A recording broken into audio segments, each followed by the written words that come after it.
हिंदी का काव्यखंड बिहारी लाल की भक्ति के दोहे। बिहारी लाल ने दो प्रकार के, वैसे कई प्रकार की दोहों की रचना की है।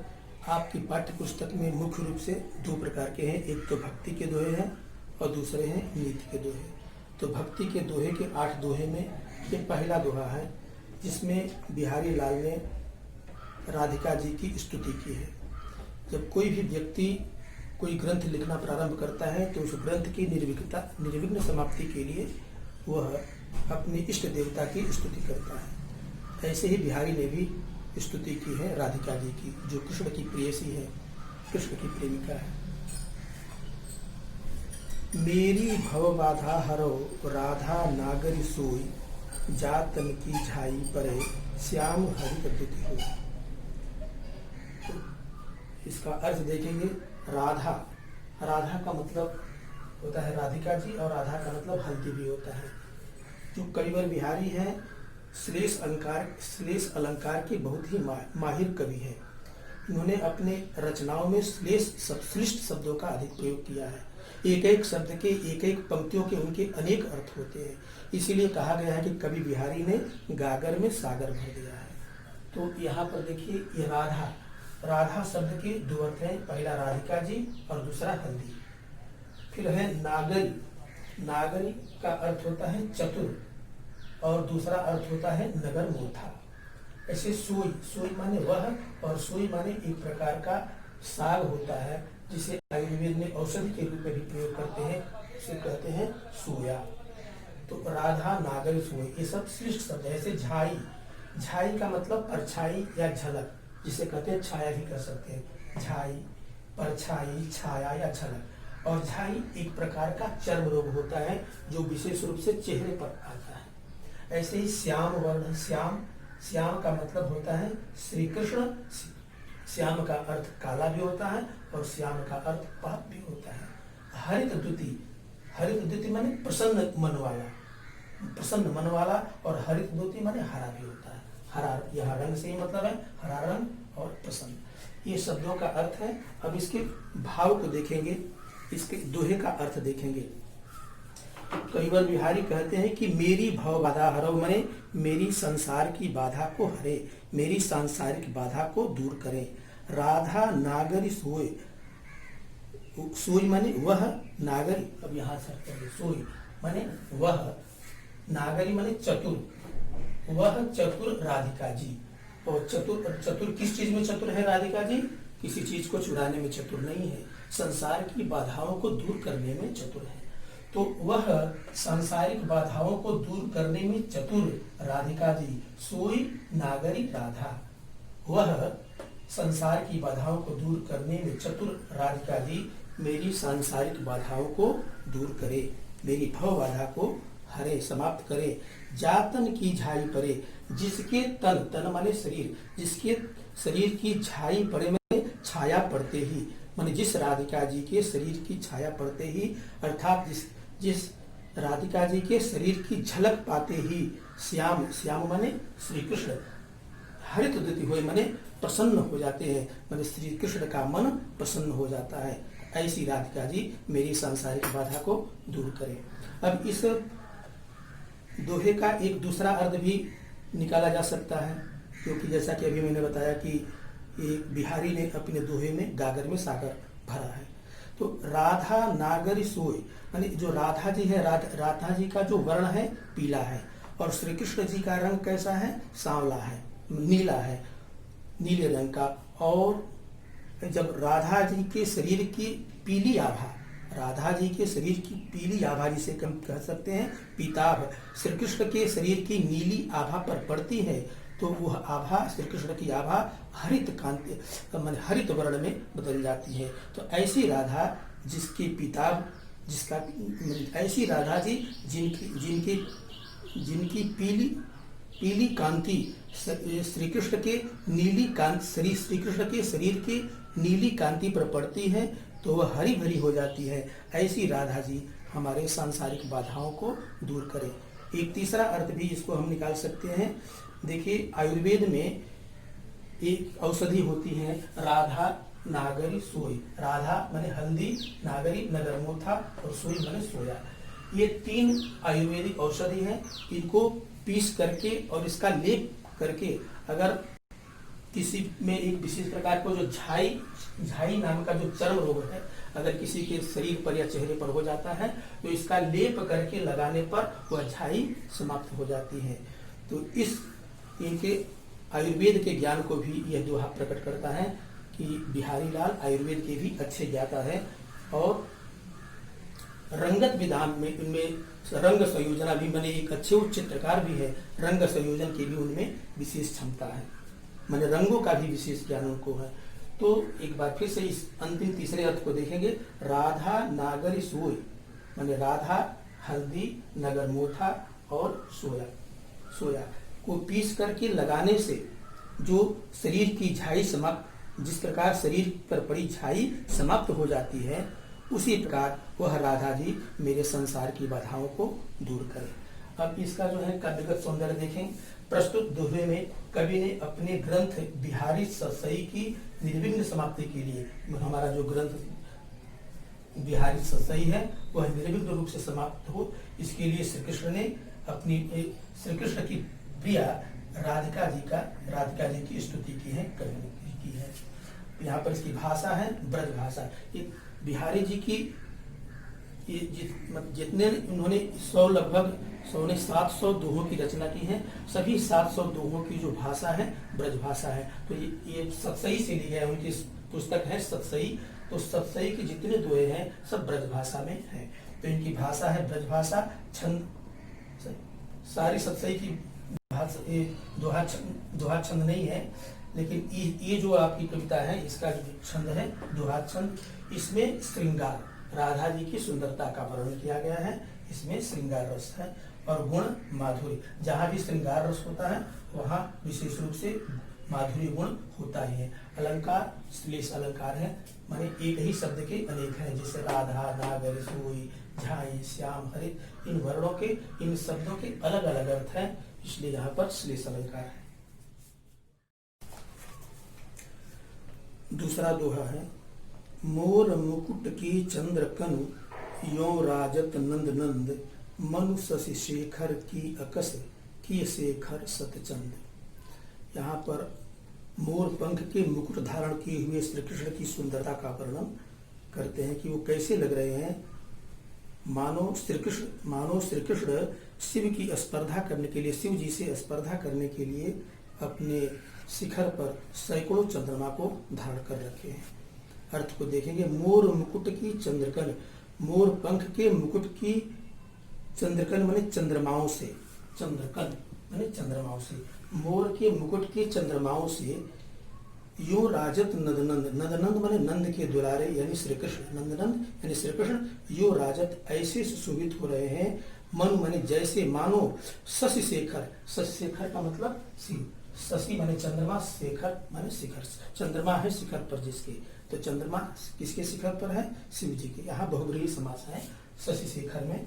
तो मनु शशि शेखर की अकस, मानो शिव से स्पर्धा करने के लिए कि शेखर सतचंद, श्री कृष्ण ने अपने शिखर पर सैकड़ों चंद्रमाओं को धारण किया है। कभी कल्पना करते हैं कि मानो शिव से स्पर्धा करने के कारण भगवान श्री कृष्ण ने अपने शिखर पर सैकड़ों चंद्रमाओं को धारण कर रखा है। अब देखिए काव्यगत सौंदर्य। मोर पंख का मुकुट धारण किए हुए श्री कृष्ण की सुंदरता की तुलना शिव से की गई है, माने शिव से वो स्पर्धा करते हुए सैकड़ों चंद्रमाओं को अपने सिर पर धारण किए हुए हैं।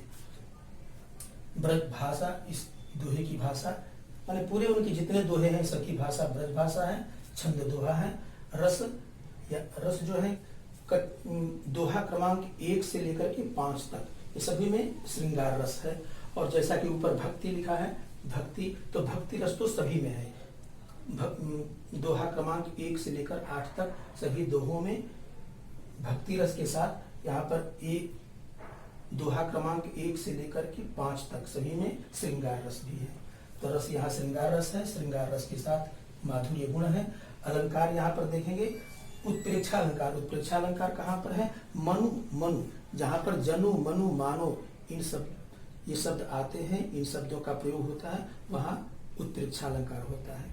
और इसके बाद में अनुप्रास अलंकार भी देखिए, मोर मुकुट, यहाँ म वर्ण की आवृत्ति हुई है, तो मोर मुकुट यहाँ पर अनुप्रास अलंकार है। ऐसे शशि शेखर, यहाँ स वर्ण की आवृत्ति है, यहाँ भी अनुप्रास अलंकार है।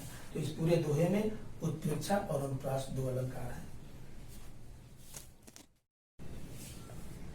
दोहा क्रमांक 3, सोहत ओढ़े पीत पटु, श्याम सलोने गात, मनौ नील मणि शैल पर, आतप पर्यो प्रभात। भगवान श्री कृष्ण का जो वर्ण है श्याम है और वह पीले वस्त्र को पहने हुए हैं। तो उनकी सुंदरता उस समय ऐसी लग रही है, उनकी सुंदरता को देख करके कवि बिहारी कहते हैं कि ऐसा लगता है कि नीलमणि पर्वत पर, माने नीलमणि वाले पर्वत पर प्रभात काल का, माने प्रातः काल की धूप पड़ रही हो, ऐसा लग रहा है। तो सोहत ओढ़े पीत पट, पीत माने पीले, पीले पट माने वस्त्र, पीले वस्त्र को ओढ़े हुए, सलोने गात माने सुंदर, सलोने माने सुंदर, गात माने शरीर, सलोने गात सुंदर शरीर वाले श्री कृष्ण सोहत माने सुशोभित हो रहे हैं। ऐसे सुशोभित हो रहे हैं, मनो मनो मानो नीलमणि पर्वत पर, नीलमणि के शैल पर्वत पर प्रभात काल माने सुबह की धूप पड़ रही हो। तो यहाँ भी काव्यगत सौंदर्य में श्री कृष्ण के सावले शरीर में नीलमणि पर्वत को तथा उनके पीले वस्त्रों में प्रातःकालीन धूप को आरोपित किया गया है। यानी भगवान श्री कृष्ण का जो सांवला शरीर है उसकी उपमा नीलमणि पर्वत से और उनके पीले वस्त्रों की उपमा प्रातःकालीन पीली धूप से की गई है। भाषा वही ब्रज भाषा, छंद दोहा छंद, रस में श्रृंगार, गुण माधुरी। अलंकार में यहाँ भी मनौ नीलमणि शैल पर, तो मनौ शब्द है, ऊपर है मनु, मनौ, जनु, जानो इत्यादि जो शब्द आते हैं वहाँ उत्प्रेक्षा अलंकार होता है। तो यहाँ भी उत्प्रेक्षा अलंकार है। और पीत पटु, ये पवर्ण की आवृत्ति हुई है, पीत पटु। और ऐसे श्याम सलोने, यहाँ पर स्वर्ण की आवृत्ति हुई है, यहाँ पर अनुप्रास अलंकार है। आगे नीचे दोहा क्रमांक 3 में ही नीचे पर्यो प्रभात, दूसरी पंक्ति में पवर्ण की आवृत्ति हुई है, तो यहाँ पर भी अनुप्रास अलंकार है। तो अनुप्रास और उत्प्रेक्षा दो अलंकार यहाँ पर है। दोहा क्रमांक 4, अधर धरत हरि कै परत, ओठ दीठ पट ज्योति, हरित बांस की बांसुरी, इंद्र धनुष रंग होती। यहाँ पर श्री कृष्ण ने अपनी बांसुरी को अपने होठों पर रखा है। श्री कृष्ण के होठों के रंग लाल है, उनकी दृष्टि यानी उनकी आंखें हैं काली हैं और उनके वस्त्र पीले रंग के हैं। तो और बांसुरी का रंग हरे रंग का है और हरे रंग की बांसुरी है। तो हरे रंग की बांसुरी जब लाल रंग के होठों पर पड़ती है और उस पर उनके काले आंखों की ज्योति और पीले वस्त्रों की ज्योति जब पड़ती है तो ये सारे रंग मिलकर के एक इंद्रधनुषी रंग बन जाते हैं और वो बांसुरी बहुत ही अच्छी लगती है, सुशोभित होती है। इसी का वर्णन यहाँ पर कवि बिहारी ने किया है कि अधर धरत हरि कै परत, अधर धरत माने होठों पर रखते ही, हरि के माने श्री कृष्ण के, माने श्री कृष्ण के बांसुरी को होठों पर रखते ही और उस पर ओठ दीठ यानी आंख और पट माने उनके कपड़े की ज्योति पड़ते ही, माने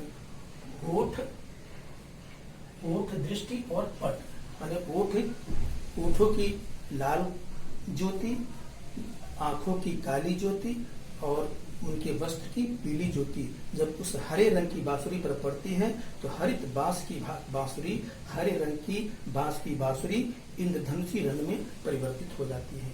इस प्रकार हम यहाँ देखते हैं कि कवि को रंग संयोजना का बहुत अच्छा ज्ञान है। यहाँ श्री कृष्ण के बांसुरी का भी सुंदर वर्णन किया गया है। ये श्री कृष्ण बांसुरी के साथ भी अत्यंत सुशोभित हो रहे हैं। यहाँ पर काव्यगत सौंदर्य, श्री कृष्ण के होठों पर विराजमान इंद्रधनुषी बांसुरी का सुंदर, यहाँ पर लिख दिया है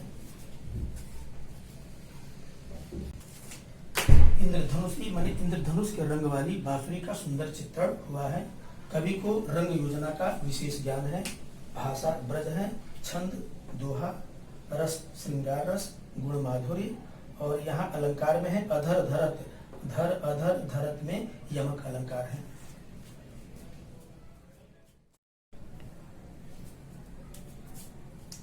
दोहा क्रमांक 5। या अनुरागी चित्त की गति समझे नहीं कोई, ज्यों ज्यों बूढ़े श्याम रंग त्यों त्यों उज्जवल होई। कवि बिहारी कहते हैं कि इस अनुरागी, अनुरागी माने श्री कृष्ण के प्रेमी, अनुरागी का मतलब प्रेमी, यानी श्री कृष्ण के भक्त, चित्त, चित्त यानी मन, मन की गति समझे नहीं कोई, माने कोई नहीं समझ सकता, यानी इस श्री कृष्ण के प्रेमी हमारे इस मन की गति को समझना बहुत ही मुश्किल है, इसे कोई नहीं समझ सकता। यह जो जो बूढ़े श्याम रंग, यह जो जो माने जैसे जैसे श्याम यानी श्री कृष्ण के रंग में बूढ़ता है, अर्थात श्री कृष्ण की भक्ति में डूबता है, त्यों त्यों उज्जवल हो, वैसे वैसे यह उज्जवल यानी पवित्र हो जाता है। कहने का मतलब यह है कि जब कोई वस्तु श्याम रंग में जब डूबी जाती है, श्याम का मतलब यह काला भी होता है, तो काले रंग में कोई, श्री कृष्ण का रंग काला है, तो श्याम रंग यानी काले रंग में कोई वस्तु जब डुबोई जाती है तो स्वाभाविक रूप से वह वस्तु काली हो जानी चाहिए। लेकिन ये जो चित्त है इसकी गति विचित्र है। यह चित्त जब श्याम रंग यानी श्री कृष्ण के रंग में जो जो डूबता जाता है, श्री कृष्ण की भक्ति में जो जो डूबता जाता है, वैसे वैसे ये उज्जवल हो रहा है। उज्जवल का मतलब यहाँ पवित्र से मतलब है। श्री कृष्ण के प्रेम में डूबने पर जो मन होता है वह पवित्र हो रहा है। तो इस प्रकार इसे यहाँ पर काव्यगत सौंदर्य देखेंगे। दोहे में कृष्ण भक्ति के महत्व की अभिव्यक्ति हुई है, यानी श्री कृष्ण की भक्ति में क्या, भक्ति की क्या विशेषता है, यानी अगर हम श्री कृष्ण से भक्ति करेंगे तो हमारा मन पवित्र होगा, उज्जवल होगा, निष्पाप होगा, निष्कलंक होगा। यहाँ भाषा ब्रज भाषा, छंद दोहा, रस में शांत रस है, गुण माधुर्य है। अलंकार में विरोधाभास अलंकार। विरोधाभास मतलब अभी जैसे मैंने बताया कि काले रंग में डूबने पर कोई वस्तु को काली होनी चाहिए, लेकिन वो काले रंग में डूबने पर सफेद हो जाए, ये उसकी गति विचित्र। यहाँ पर विरोधाभास अलंकार है। काले रंग में डूबने पर काला होना चाहिए, लेकिन यहाँ पर काले से मतलब नहीं, श्री कृष्ण से मतलब है। श्री कृष्ण के रंग में डूबने से, श्री कृष्ण की भक्ति में डूबने से वह मन जो है पवित्र हो जाता है। तो फिर से देखेंगे, या अनुरागी चित्त की इस श्री कृष्ण के प्रेम में आसक्त, श्री कृष्ण के प्रेम में मग्न ये हमारे चित्त की गति को समझना बहुत ही मुश्किल है, इसे कोई नहीं समझ सकता है। यह जैसे जैसे श्याम रंग माने श्री कृष्ण के रंग में डूबता है, वैसे वैसे यह और उज्जवल अर्थात पवित्र होता जाता है। और जो त्यों त्यों मैंने इन दो वर्णों की बार बार आवृत्ति हो रही, जो जो त्यों त्यों, यहाँ पर पुनरुक्ति प्रकाश अलंकार है, विरोधाभास हुई है। दोहा क्रमांक 6। तौलगु या मन सदन में हरि आवै के ही बाट, बिकट जटय जौ लघु निपट खुटय न कपट कपाट। बिहारी कवि कहते हैं कि अगर हमारे मन में कपट है तब हम ईश्वर का दर्शन नहीं कर सकते हैं। ईश्वर के दर्शन के लिए हमारे मन के कपट को दूर होना चाहिए, मन में किसी प्रकार का छल कपट नहीं होना चाहिए, तभी हम ईश्वर के दर्शन कर सकते हैं। तौलग माने तब तक, या मन सदन में, या माने इस मन रूपी सदन, सदन माने घर, इस मन रूपी सदन में, मन रूपी घर में, तौलग माने तब तक, हरि आवे के ही बाट माने हरि माने भगवान किस रास्ते से, ही हरि आवे के ही बाट माने ईश्वर किस रास्ते से आ सकता है, अर्थात वो ईश्वर किसी भी रास्ते से नहीं आ सकते हैं, क्योंकि विकट जटे जब लघु निपट खुटे न कपट कपाट। जब तक, जवलग मन जब तक, विकट जटे मने अत्यंत दृढ़ता से बंद हुए, कपट रूपी कपाट, जवलग मन जब तक, निपट खुटे मने हमेशा के लिए न खुल जाए, माने जब तक कपट रूपी कपाट माने दरवाजा, कपट रूपी दरवाजा जो कि दृढ़ता के साथ बंद है वो हमेशा के लिए न खुल जाए, तब तक इस मन रूपी सदन में, मन रूपी घर में भगवान किस रास्ते से आ सकते हैं, अर्थात भगवान इस मन रूपी सदन में नहीं आ सकते, भगवान का प्रवेश इस मन रूपी घर में नहीं हो सकता है। यानी इस मन रूपी घर में भगवान तभी आएंगे जब ये अत्यंत दृढ़ता से बंद कपट रूपी दरवाजा जब तक खुल न जाए। यहाँ पर काव्यगत सौंदर्य, निष्कपट प्रेम से ही ईश्वर की प्राप्ति संभव है, इस भाव को यहाँ कवि ने व्यक्त किया है। भाषा ब्रजभाषा, छंद दोहा, रस में यहाँ ईश्वर भक्ति रस का प्रादुर्भाव है। भक्ति रस है, भगवान के प्रति भक्ति समर्पित है। यहाँ पर गुण प्रसाद, भक्ति रस के साथ यहाँ पर गुण जो पहले माधुर्य था, यहाँ पर प्रसाद, प्रसाद माने एक प्रकार का आनंद है।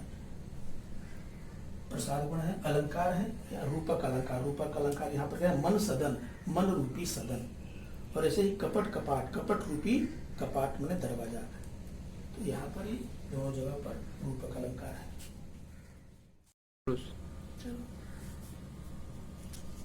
दोहा क्रमांक 7, जगतु जनायो जिहि सकल सोहर जान्यो नाहि, जो आँखें सब देखिए आँख न देखी जाए। इस दोहे में कवि बिहारी कहते हैं कि भगवान ने, ईश्वर ने हम सबको इस संसार का ज्ञान कराया है। उस ईश्वर को जानना, उसे समझना हमारा कर्तव्य है, लेकिन हम उस ईश्वर को नहीं जानते हैं। एक उदाहरण के द्वारा वो स्पष्ट करते हैं कि यह तो वही ऐसी ही बात है जैसे आंखें संसार की सभी चीजों को देखती हैं। आंखें संसार के समस्त चीजों का हमें ज्ञान कराती हैं, लेकिन उन आंखों को हम स्वयं नहीं देखते हैं। तो इसलिए कहने का तात्पर्य है कि हमें ईश्वर का ज्ञान, ईश्वर का भी ज्ञान करना चाहिए, ईश्वर को भी जानना चाहिए, जिस ईश्वर ने हमें इस संसार का ज्ञान कराया है। अर्थ देखेंगे, जगत जनायो जिहि सकल, जिहि मन जिस ईश्वर ने, जगत जनायो सकल, इस सकल माने संपूर्ण संसार को जनाया है। सकल का मतलब संपूर्ण। तो जिस ईश्वर ने, जिहि मन जिस ईश्वर ने हमें संपूर्ण संसार का ज्ञान कराया है, सो हरि जान्यो ना है, उस हरि को, उस भगवान को हम नहीं जान सके। अर्थात यह हमारी सबसे बड़ी भूल है, हमें उसको जानना चाहिए। जो आँखें सब देखिए, यह तो वही बात है जैसे कि आँखें माने आँखों से सब कुछ देखा जाता है। आँखें सभी चीज को देखती हैं, लेकिन आँखें खुद नहीं दिखती, माने हम आँखों को नहीं देखते हैं और अपनी आँखों के द्वारा हम संसार की हर वस्तुओं को देखते हैं। काव्यगत सौंदर्य में संपूर्ण संसार का ज्ञान कराने वाले, ईश्वर को न जानने वाले मनुष्य की स्थिति का सुंदर चित्र हुआ है। जो मनुष्य की स्थिति है कि जो ईश्वर को, माने संपूर्ण संसार का ज्ञान कराने वाले ईश्वर को हम नहीं जानते हैं, तो हमारी क्या स्थिति है, इसका इसमें वर्णन है। भाषा ब्रज है, छंद दोहा, रस भक्ति और भक्ति के साथ शांत रस है, गुण प्रसाद, अलंकार, दृष्टांत। दृष्टांत में जब किसी उदाहरण, दृष्टांत का मतलब उदाहरण होता है, जब किसी उदाहरण के द्वारा किसी सिद्धांत को बताया जाता है या किसी बात को स्पष्ट किया जाता है उदाहरण के द्वारा, वहां दृष्टांत अलंकार होता है। दोहा क्रमांक 8, जप माला छापा तिलक सरय न एको काम, मन कांचे नाचे वृथा साचे राचे राम। कवि बिहारी कहते हैं कि जप करने से, गले में माला पहनने से और चंदन का छाप लगाने से तथा माथे पर तिलक करने से कोई भी काम नहीं बनने वाला है। कहने का मतलब जप करना, माला फेरना, शरीर पर छापा लगाना और माथे पर तिलक लगाना, यह केवल बाहरी दिखावा है, यह मात्र एक ढोंग है। इससे ईश्वर की प्राप्ति नहीं हो सकती, इससे कोई काम नहीं बन सकता। मन कांचे नाचे वृथा, जो कच्चा मन है वह व्यर्थ में इधर उधर नाचता है, घूमता फिरता है। कच्चा मन व्यर्थ में इधर उधर घूमता फिरता है। वास्तव में साचे राचे राम, राम ईश्वर तो सच्ची भक्ति से ही अनुरक्त होते हैं, ईश्वर को सच्ची भक्ति ही प्रिय है। अर्थात जो सच्ची भक्ति से ईश्वर की आराधना करते हैं उसे ईश्वर की प्राप्ति होती है। ईश्वर जप से, माला से, छापे से और तिलक लगाने से प्रसन्न नहीं होते हैं। यह तो केवल लोगों को ठगने के लिए केवल ढोंग है, यह आडंबर है। हमें इस आडंबर से बचना चाहिए और सच्ची भक्ति से ईश्वर की आराधना करनी चाहिए। काव्यगत सौंदर्य, ईश्वर भक्ति के बहाने आडंबर करने वाले की आलोचना की गई है। कुछ लोग ईश्वर भक्ति के बहाने आडंबर करते हैं, अपना दिखावा करते हैं, माला फेरते हैं, तिलक लगाते हैं, अपने शरीर पर अनेक प्रकार की छाप लगाते हैं। कहने का मतलब है कि इनसे कोई काम बनने वाला नहीं है। तो यह काव्यगत संदर्भ ईश्वर भक्ति के बहाने आडंबर करने वाले की आलोचना की गई है। भाषा, ब्रजभाषा, छंद, दोहा, रस शांत है, गुण प्रसाद, अलंकार में अनुप्रास अलंकार है, जैसे कांच,